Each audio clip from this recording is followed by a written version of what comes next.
আজ আমরা Edgar Allen পোরের ১৮৪৩ সালের বিখ্যাত গথিক থ্রিলার দ্য টেলটেল হার্টের একটা সাইকোলজিক্যাল অটোপসি মানে মনস্তাত্ত্বিক ময়না তদন্ত করতে যাচ্ছি। এই এক্সপ্লেনারে আমরা একদম ক্লাসিক এই গল্পটার গভীরে ডুব দেব। তো আর দেরি না করে চলুন শুরু করা যাক। গল্পের শুরুটাই কিন্তু একেবারে ধাক্কা দেওয়ার মতো, কোনো রকম ভূমিকা ছাড়াই সোজা এক ভয়ঙ্কর স্বীকারোক্তি। শুরুর লাইনটা একবার খেয়াল করুন। True, nervous, very very dreadfully nervous I had been and am. But why will you say that I am mad? এই একটা লাইন শুনলেই বোঝা যায় এটা কোনো সাধারণ গল্প নয়। এখানে আমরা আক্ষরিক অর্থেই একজন চরম অস্থির আর দিশেহারা মানুষের মাথার ভেতর ঢুকে যাচ্ছি। এখন সবচেয়ে বড় যে প্রশ্নটা মাথায় আসে তা হলো কোনো উদ্দেশ্য বা মোটিভ ছাড়া একজন মানুষ কেন খুন করতে যাবে। সবচেয়ে অবাক করা ব্যাপার হলো খুনি নিজেই কিন্তু স্বীকার করেছে যে তার কোনো টাকার লোভ ছিল না, এমনকি ওই নিরীহ বৃদ্ধের ওপর তার আগের কোনো রাগ বা শত্রুতাও ছিল না। তাহলে খুনটা সে করল কেন? চলুন রহস্যের জট পাকানো শুরু করা যাক। আমাদের প্রথম পর্ব সন্দেহভাজনের প্রোফাইলিং। চলুন এই নাম না জানা বর্ণনাকারীর অস্থির মনের অ্যানাটমিটা একটু বোঝার চেষ্টা করি। সাহিত্যের ভাষায় এখানে দারুণ একটা কৌশল ব্যবহার করা হয়েছে, যাকে বলে আনরিলায়েবল ন্যারেটর বা অনির্ভরযোগ্য বর্ণনাকারী। সোজা কথায় এই চরিত্রের কথার উপর এই লোকটার বয়ানের ওপর মোটেও ভরসা করা যায় না। এর ফলে কোনটা সত্যি আর কোনটা মনের ভুল সেটা বোঝাই মুশকিল হয়ে দাঁড়ায়। এডগার অ্যালেন পো ফার্স্ট পার্সন ন্যারেশন দিয়ে আমাদের পুরোপুরি একটা বিভ্রান্ত মনের খাঁচায় বন্দি করে ফেলেছেন। একাডেমিক রিসার্চগুলোও কিন্তু ঠিক এই কথাই বলছে। পিয়ার রিভিউড গবেষণায় দেখা যায় এই অনির্ভরযোগ্যতার লেখকের খামখেয়ালি কোনো স্টাইল নয়, বরং এটা এমন একটা মনের নিখুঁত প্রতিফলন যা ধীরে ধীরে ভেঙে পড়ছে। আমরা যেন এমন একটা আয়নার সামনে দাঁড়িয়ে আছি যেটা আগে থেকেই টুকরো টুকরো হয়ে ভেঙে আছে। এখানে একটা দারুণ বৈপরীত্য বা কন্ট্রাস্ট আছে। একদিকে এই বর্ণনাকারী মরিয়া হয়ে প্রমাণের চেষ্টা করছে যে সে পুরোপুরি সুস্থ। তার দাবি, তার মধ্যে প্রজ্ঞা আছে, সতর্কতা আছে, দূরদর্শিতা আছে।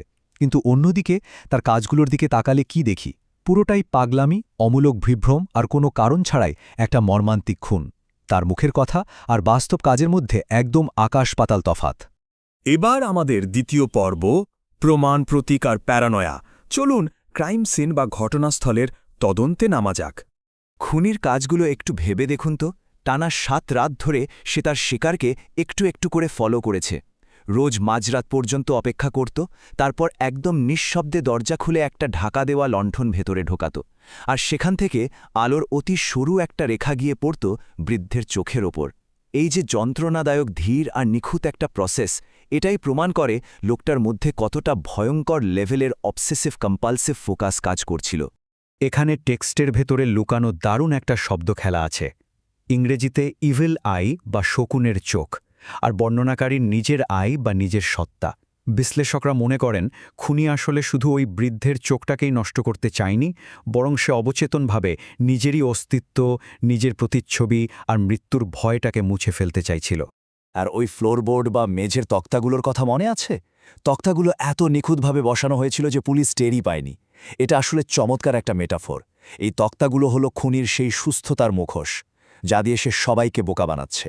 কিন্তু ওই নিখুঁত মুখোশের ঠিক নিচেই লুকিয়ে আছে তার আসল পাগলামি, চরম নিষ্ঠুরতা আর একটা টুকরো টুকরো করা মৃতদেহ। গল্পের সবচেয়ে আইকনিক অংশটা কিন্তু এই হৃৎপিণ্ডের ধুকপুক শব্দ। এই শব্দটার আবার দারুণ একটা বিবর্তন আছে।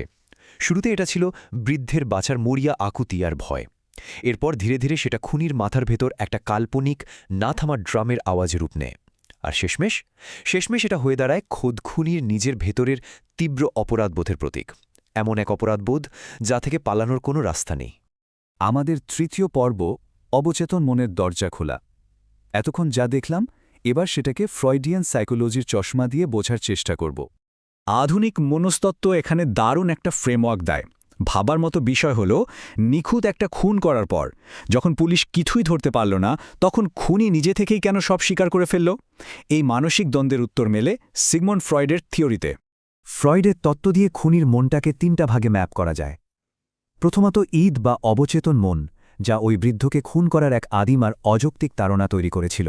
দ্বিতীয়ত ইগো, মানে তার ওই নিখুঁত প্ল্যানিং আর সতর্কতা। আর তৃতীয়ত হল সুপার ইগো, ওই যে অবদমিত তীব্র অপরাধবোধ যা হৃৎস্পন্দনে ছদ্মবেশে ফিরে আসে। এই সুপার ইগোর চাপেই শেষ পর্যন্ত ইগোর সমস্ত নিখুঁত প্ল্যান তাসের ঘরের মতো ভেঙে পড়ে। গল্পের একটা গভীর লাইন হল, It was the low stifled sound that arises from the bottom of the soul when overcharged with awe. এই লাইনটা একেবারে সেই সুনির্দিষ্ট মুহূর্তটাকে ধরেছে যখন বর্ণনাকারীর মনের ভেতরের ওই চেপে রাখা অনুভূতিগুলো আগ্নেয়গিরির মতো ফেটে পড়তে শুরু করে। এবার আমাদের শেষ পর্ব, চূড়ান্ত রায়। চলুন একটু পেছনে ফিরে যাই। 1840-এর দশকে সেকালের পাঠকদের কাছে এই অন্ধকার আর অদ্ভুত মনস্তাত্ত্বিক গল্পটা আসলে কেমন প্রতিক্রিয়া তৈরি করেছিল? টাইমলাইনটা দেখলে বেশ মজা লাগবে। 1843 সালে দ্য পায়োনিয়ার ম্যাগাজিনে গল্পটা প্রথম ছাপা হয়। তখনকার দিনের সম্পাদকরা এই গল্প পড়ে এতটাই ঘাবড়ে গিয়েছিলেন যে এমন এক ভয়ঙ্কর খুনির কাছ থেকে নিজেদের দূরে রাখতে তারা গল্পের টাইটেলে কনফেশন অফ আ ম্যানিয়াক বা এক পাগলের স্বীকারোক্তির মতো সতর্কবাণী জুড়ে দিতেন। 1843 সালে বিখ্যাত সম্পাদক হরাস গ্রিলির রিয়াকশনটা শুনুন। তিনি গল্পটাকে বলেছিলেন ওভারস্ট্রেইনড অ্যান্ড রিপালসিভ, বা অতিরিক্ত টানাহেঁচড়া করা ও ঘৃণ্য।